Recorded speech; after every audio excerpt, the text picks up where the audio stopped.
यह जो नज़ारा आप देख रहे हैं यह गया का नज़ारा है। देखिए कितना खूबसूरत देखने में लग रहा है। देखने से लग रहा है कहीं स्वर्ग से कहीं कम नहीं है।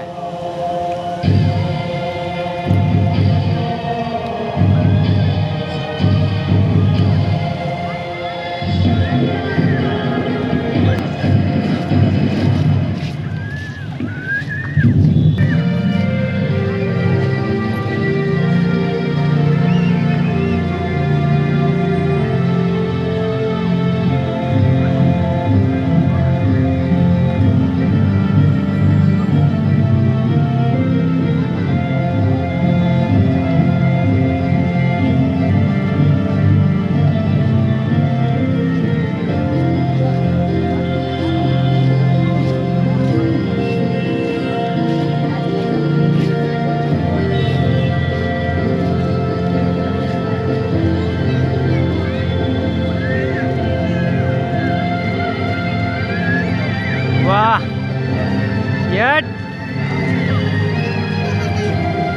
क्या दृश्य है, तो मनोरम दृश्य हो गया।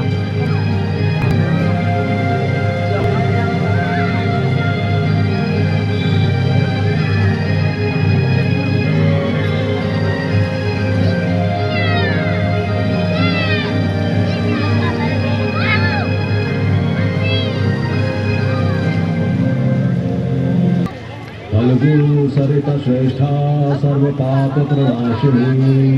यूं तो श्राद्ध कर्म या तर्पण करने के भारत में कई स्थान हैं, किंतु पवित्र फल्गु नदी के तट पर बसे प्राचीन शहर गया जी की, जिसे मोक्ष धाम के नाम से भी जाना जाता है, देश ही नहीं बल्कि विदेशों में भी पितृपक्ष और पिंडदान को लेकर एक अलग पहचान है।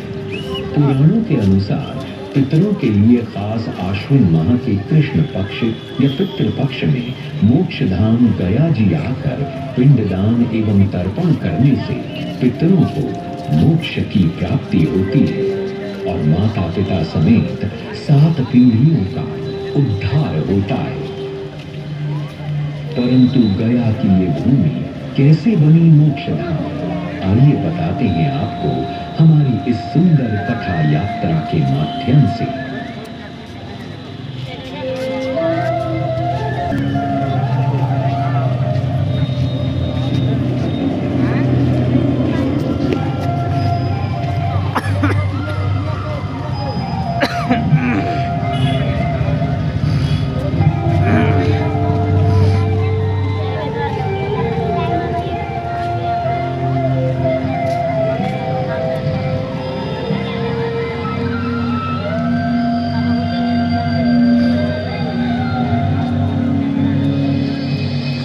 पौराणिक मान्यताओं और किंवदंतियों के अनुसार जब ब्रह्मा जी सृष्टि की रचना कर रहे थे, तभी उनसे भस्मासुर के वंश में एक गौ नामक असुर की रचना हो गई। क्योंकि गयासुर असुर कुल में संतान रूप में पैदा नहीं हुआ था, बल्कि उसकी उत्पत्ति सृष्टि रचयिता भगवान ब्रह्मा जी द्वारा असुर कुल में हुई थी, इसलिए उसमें आसुरी प्रवृत्ति नहीं थी। वो सभी देवताओं का सम्मान और उनकी आराधना करता था। पृथ्व्यां च गया पुण्यां गयायां च गयासुर श्रेष्ठं तथा फल्गुतीर्थ तन्मुखं च सुरस्य। ओम नमो नारायण। ओम नमो नारायण। ओम नमो नारायण।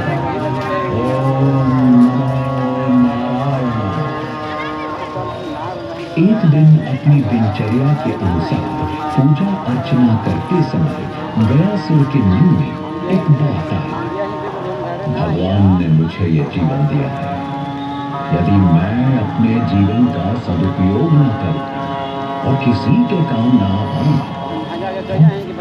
तो मेरा ये जीवन व्यर्थ ही होगा। मुझे अपना जीवन व्यर्थ नहीं करना, अपितु मैं इसका उपयोग मनुष्यों की भावना और इसके लिए मुझे कठोर तपस्या विष्णु को प्रसन्न करना होगा। ताकि वो मुझे मेरा घोर तपस्या करता। नारायण। ओम नमो नारायण। ओम नमो नारायण। ओम नमो नारायण। ओम नमो नारायण। 1000 वर्ष तक तपस्या किया था, बताइए 1000 वर्ष बाद होता है। ओम नमो नारायण। गयासुर की इस कठोर तपस्या के कारण इंद्रदेव का सिंहासन डगमगाने लगा और इंद्रदेव के साथ साथ उनके दरबार में खड़े सभी देवतागण भी भयभीत हो गए। तत्पश्चात वे सब मिलकर भगवान ब्रह्मा जी से सहायता मांगने पहुंचे और उनसे निवेदन किया, हे सृष्टि रचयिता ब्रह्मदेव, हमारी सहायता कीजिए प्रभु। इंद्रदेव, क्या बात है, आप सभी देवतागण इस प्रकार घबराए हुए क्यों प्रतीत हो रहे हैं? कहिए, क्या समस्या है? ब्रह्मदेव, धरती पर गयासुर नामक असुर कई वर्षों से अपनी सांस रोककर कठोर तपस्या कर रहा है। उसकी तपस्या का तेज इतना अधिक हो चुका है कि उसके प्रभाव से समस्त इंद्रलोक और मेरा सिंहासन तक डगमगाने लगा है। यदि जल्दी ही उसे रोका न गया तो न जाने इंद्रलोक का क्या हश्र होगा। इसी समस्या के समाधान हेतु हम आपके पास आए हैं हेतु। इंद्रदेव, आप घबराइए नहीं, निश्चिंत रहिए। आप और सभी देवतागण मेरे साथ विष्णु जी के पास चलेंगे। हम मिलकर उनसे इस विषय में चर्चा करेंगे और तुरंत ही इसका समाधान निकालेंगे।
तो इस भगवान विष्णु जी से मिले और उनसे अपनी सारी व्यथा कही। इंद्रदेव ने बताया कि किस प्रकार गयासुर की तपस्या के कारण धरती और आकाश दोनों डोल रहे हैं और इंद्रलोक संकट में पड़ गया है।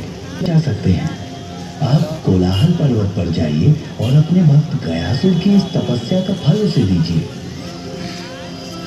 ब्रह्मा जी की बात सुनकर और गयासुर की तपस्या को देखकर भगवान श्री विष्णु अत्यंत प्रसन्न हुए तथा उन्होंने कोलाहल पर्वत पर अपने भक्त गयासुर को अपने दर्शन दिए और कहा, मैं तुम्हारी तपस्या से अत्यंत प्रसन्न हुआ।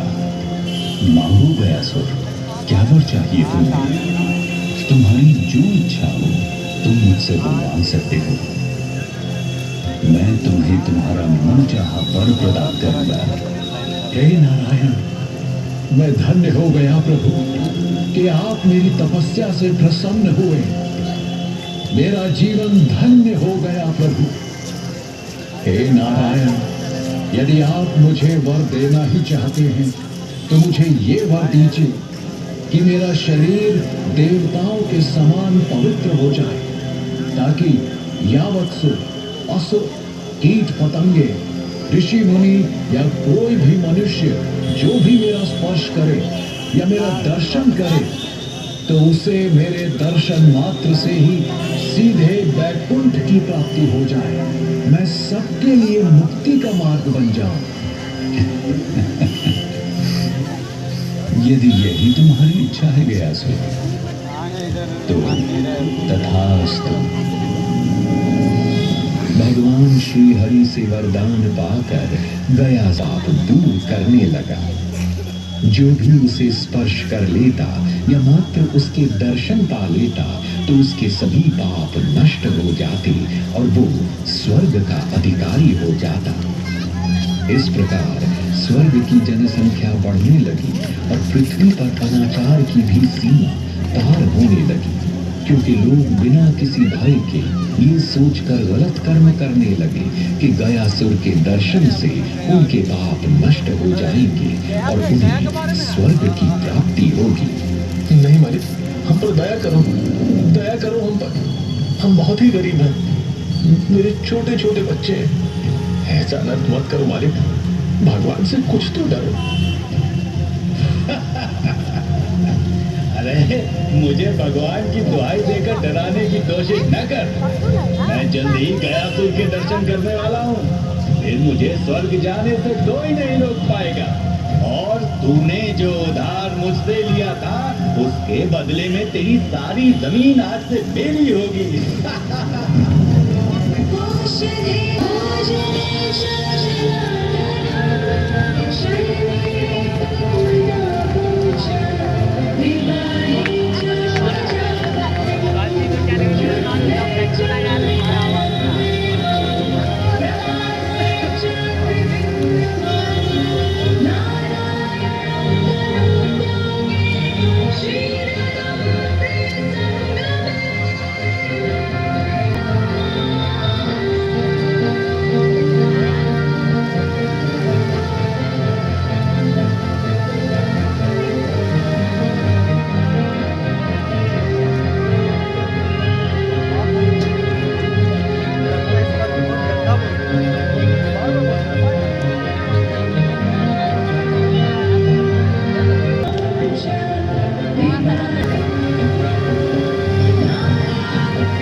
और मुझसे स्वर्ग में अधिकार मांग रहे हैं। यदि सब ऐसे ही चलता रहा तो जल्दी ही स्वर्ग लोक में किसी के रहने के लिए कोई स्थान नहीं बचेगा, और इस प्रकार मैं लोगों के कर्मों का हिसाब भी नहीं रख पाऊंगा।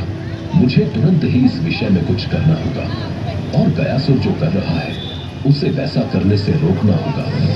इसी योजना